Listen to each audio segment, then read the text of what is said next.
Our story begins in the dark castle of the current demon lord of this era.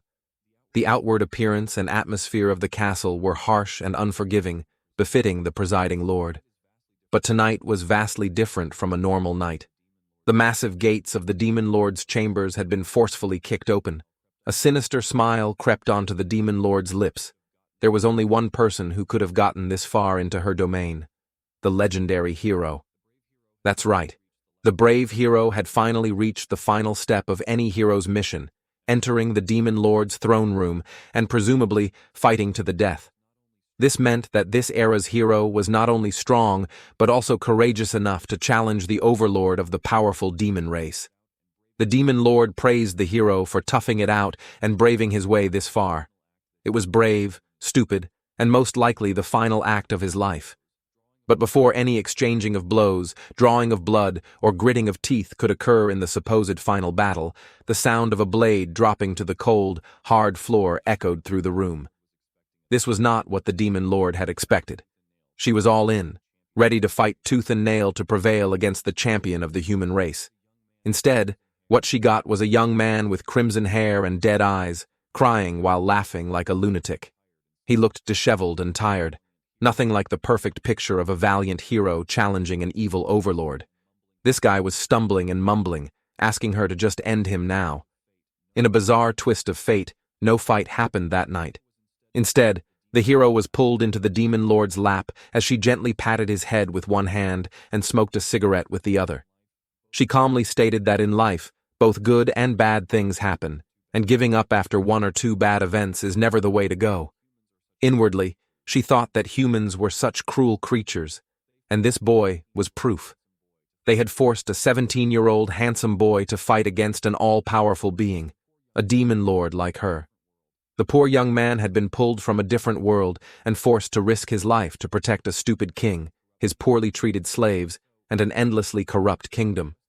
And so, this is how the story of a depressed hero and a demon queen began. Where will this story go? I don't know, but it will definitely be interesting. For no special reason, the demon queen decided to take care of the handsome young hero, for now. She went as far as to tend to him, giving him a comfortable bed to sleep on while she spent her day sitting nearby, lounging around, chain-smoking. Still, the irony was not lost on her. She was the demon lord of this realm after all. Helping the hero, whose main quest was to ultimately kill her, was a little odd, to say the least. After some time, the young man finally opened his tired, bloodshot eyes. Slowly, the first thing he did was ask where he was. He immediately heard a familiar voice perk up nearby.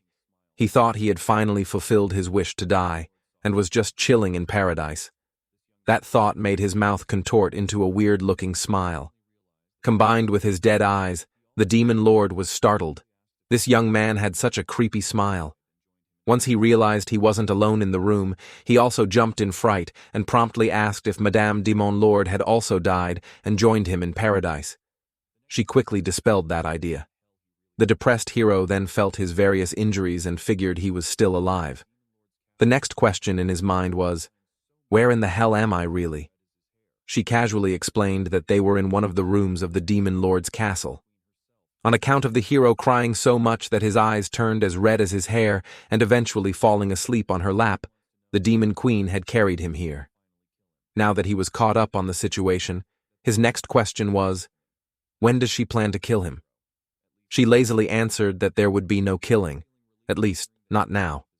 But instead of feeling relieved at hearing he would live, he looked even more downtrodden and disappointed. The halls of the demon lord's castle looked dark and bleak. The only sources of light were the moonlight from the open windows and the spark of the demon queen's cigarette.